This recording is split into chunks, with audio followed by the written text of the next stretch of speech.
Welcome. Everyone deserves a story, and I'm glad you've chosen this particular one.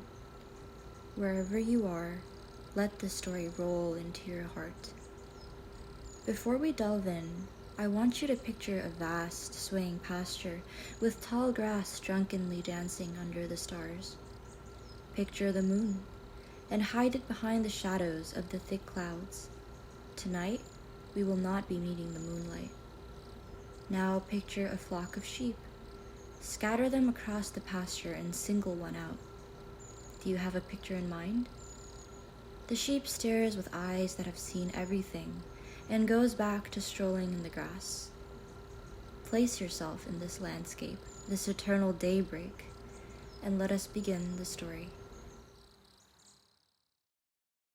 The window is open tonight, the breezeless evening sighing in the silence of the moon. Another sleepless sheep wanders the pastures beyond the glass pane, grazing on grass that cries in the fond memory of golden sunlight dew.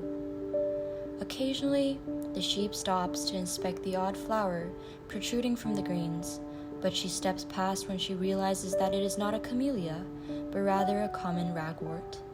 The flower is not yellow in the twilight shade, but gray and dull. One day it will wilt. The sheep pauses, lifting her head to turn an inquiring eye towards the window, the single window in her world, ever present, glossy and afloat. Do you not sleep? A voice. It is curious, it is reprimanding.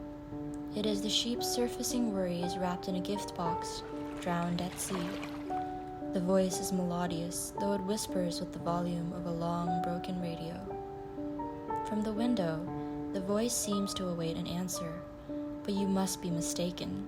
Sheep do not speak, nor do they respond to ghostly queries under the stars. Unbothered, the animal resumes her amble, pretending as though the window is but another fragment of the broken sky. Upon the windowsill sits a clock that watches intensely as the sheep explores. The night is long, and if forever means a boundless ticking arm, then they have eternity to spend with one another, unknowing in each other's presences, yet aware. It is interesting to note that the clock is a peculiar one. It watches the sheep with eyes that are placed beneath the soles of its batteries, and blinks with lashes that remind you of the soft pattern in rain. A beautiful lady resides within this particular clock, bound to its face by fate. She contorts her body as the hours pass, her legs the minutes, her arms the seconds. Perhaps it is her, slim-figured and clothed in white rags, who speaks to the sheep. But who knows? Clocks don't talk, nor do they question sheep in the waxing light. And ladies who reside in such clocks certainly do not converse into the dark either. As the hour strikes, the woman twists. Her hands, skinless but pristine, unfold to cast shadows upon the grass, the shape of an animal, horned and woolly, torn and unborn. It is nearing sunrise, her body shows. The clock rings, alarming the performer, and the sheep halts to peer into the cloudy window. Look, my dear, a reflection of your figure in the pasture. How fascinating, do you not agree? The sheep does not hear, for the voice was buried years ago. The sheep does not look, for shadows are hardly visible in the cold night, even when morning is near. So the woman retracts her hands, curling into a ball upon the clock's surface. She slumbers, while time freezes.